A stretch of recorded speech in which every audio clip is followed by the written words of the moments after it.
Sige. Good morning! Mapay pag-abot, balik. Bike na sad ko. Pero medyo late ko gawas karon. As usual, brown out ang Siargao Island karon. Good nga, on my way back. Patagbuan ako, naiupat ka giant gensets nga nangabot, no? I don't know kung asa nila ibutang, pero that surely will help nung ang ubang area sa Siargao mabalik ang kuryente kay mga pila na kasimana ni nga brown out. As in, si mami, mga kadadig ka mami, gahapon katulo may maligo sa isa kadlaw kay inighuman og ligo, nasingot na dayon kay walay suga, walay aircon. Gahapon o karon medyo init ang panahon diri, no? Mao na ang weather forecast karon na isolated rain showers pero mga minutes lang undang na niya init ang panahon karon o gahapon. Anyway, plano na ko, nahuna na sad ko while the bike nga ang among hisgutan unta ni mami karon ang among pag-uyab-uyab sa emisyo, no? Aron malingaw mo unsa ka thrilling ang ang love life, no? Kaniadto pero dili pa man ready si mami mo istorya, so instead ni suggest siya nga atong istoryahan ron kining akong bagka biker, no? Kaysa previous nga vlog akong gi-mention sa inyo ang mga heredofamilial diseases sa akong family. Tuo mo sa dili mga kadadi ka mami. Pareha mig edad ni mami 56. No? Murag ako mo ay kuan kanang kondisyon tan-aon kay sige og bike pero tungod aning heredofamilial diseases namo. Ako mo ay daghang maintenance nga tambal. Mo na akong klaro ninyo nga dili lang bike, no, ang atong gihimo kundi dula gyud tay maintenance medications. When I talk about maintenance medications, nagsugod ko ani when I was 40 years old, no? So mao tinuod yun ang life begins at 40. Pag 40 nako gawas akong hypertension kay naa nasakit na mo sa akong father side, sa akong mother side. Kani akong mother, though she died 91 years old, pero mga 40 plus na stroke na si mama with kanang neurologic deficit good, you know? Neurologic deficit, asymmetry sa naong, weakness on one side, pero with the grace of God, walay kanang therapist. Kugi lang ni mama na restore niya tanan. Nawala ang mga neurologic deficit ni mama and she lived long, no? Free of neurologic deficits. Maintenance sa tambal o kanang kakugi sa pag-exercise. So ingana kakusog ang among hypertension niya. Diabetes, si papa died very early at 59 years old kay na siya diabetic nephropathy, no? So he was dialyzed several sessions prior to his death at 59 years old. Taas po na nga istorya pero sige lang sa sunod na lang na. So wala, kidney disease, siguro sa uban ninyo kabalo akong brother was underwent renal transplant. 1 year na no? 1 year, more than 1 year na, no? So hyperuricemia, ay sus, kining among gouty arthritis, kining ako sugod 23 anyos pa ko. I was a senior clerk at Vicente Soto Medical Center. Kiyang-kiyang ko mag-hemogloco test sa mga pasyente, intern, grabe, suri-suri sa mga wards, magtusok para kuha og hemogloco test. Pero akong uric acid ato was already at the level of mga 11, normal 7 ra, no? Ako 11 na, kiyang-kiyang na ko. Susugod na kong inog tambal para dili maghubag akong tigil. So ingana ka severe ang amohang history. So anyway, Luoy gihapos Ginoo, abot ang 56, free of, acute attacks aning ato ang arthritis because of medications. Wala ingon ko, parehan mi 56 ni Mami, mura kog fit pero ako may perting daghan na og maintenance. Si Mami bisag usa si Mami walay maintenance medications, no? So mana di na makita sa, you cannot judge a book by its cover gyud, no? So mana nga ang biking kung atong tan-awon isa ni sa importante nga exercises labi na sa among edad, no, karon at 56. I used to play athletic man sad ko, so nag basketball ko since elementary pa, advanced ko sa akong basketball, pero dula ko college, bisan sa College of Medicine and so on. Pero at the age of 55 ning undang ko kay matumba na lang ko ako ra, bisag way gasapit na ko, tumba na lang, di na kakaya sa akong tingin. So ang biking is very important nga exercise for the elderly. Not to mention ang kining before good cardio maguning bike, no, but prior sa biking, di ba I started to do this stretching, no. Kinahanglan i-move good ang mga muscles, joints sa lawas kung 56 years old na ka. Dili lang kay diretso nagbike. Kay naagi group of muscles nga, well developed ang yung biking muscles, pero ang ubang parts dili wala ma-exercise.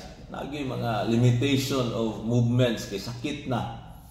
So naay mga stretching mga basic lang, no, kining squat, no. Dili na sa back, sa thigh muscles, squat, kining hip bridge, no, mga stretching exercises, push up, pwede sad, no. Pero ato sang hinahinayan kay basig gahi na kay atong mga joints. So karon arang-arang na nag muscle pains gyud ko initially, pero karon medyo okay na. So ang biking manggod, dili kayo, wala kayo impact sa ground ang imuhang kining labi na sa weight kung bugat ka, no, nga maka-cause of inflammation sa joints, no.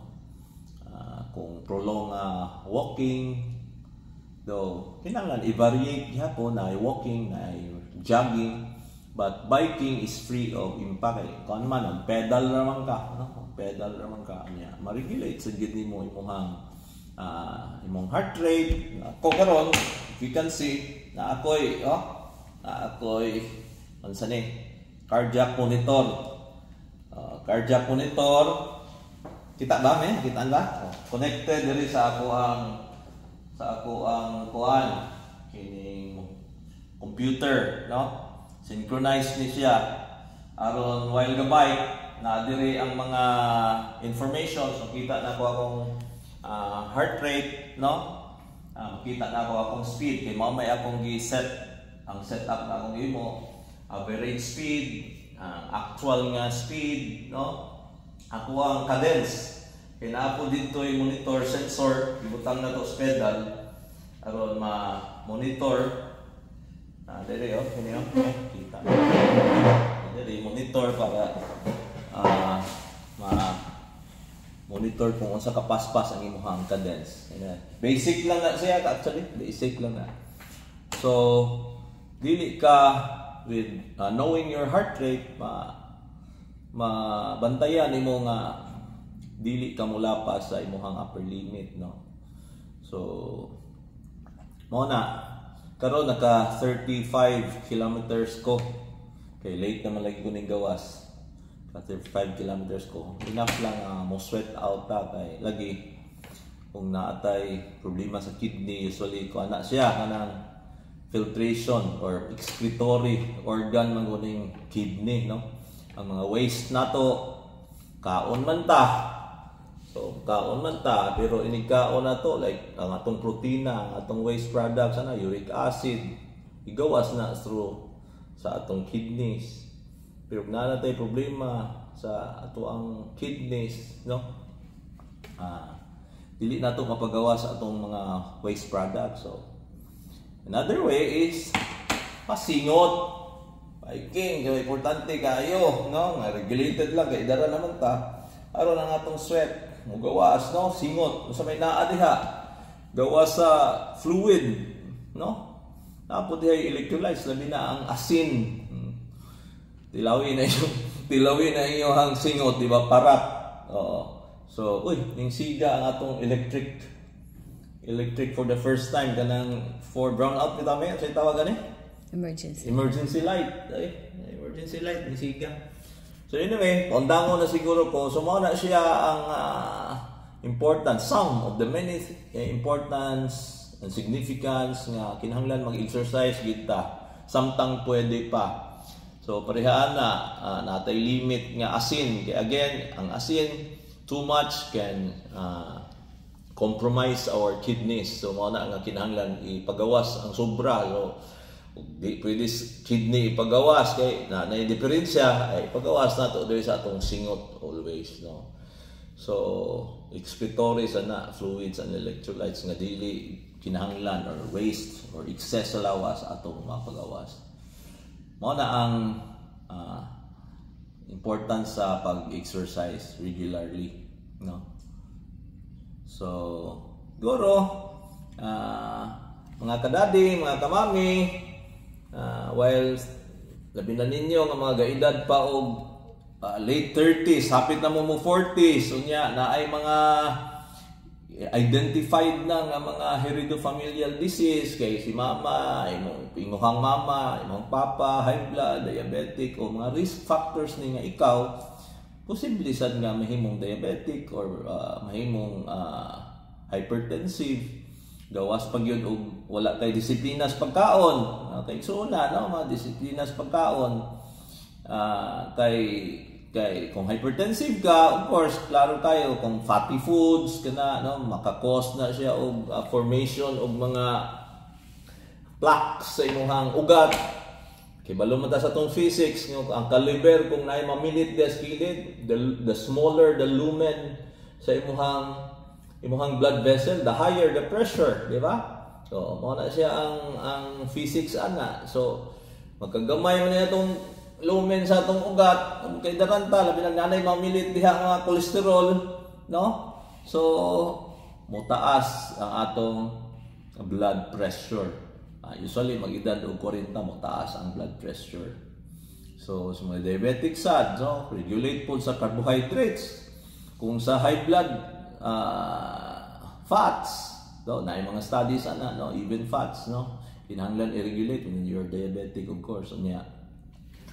Nya napag yung kay gout o di regulate na po ka sa mga taas og uric nga mga pagkaon, di ba? So na internal organs, kaon og kanang sa namay kanang barbecue bitaw nga atay, tinai, bawal na siya.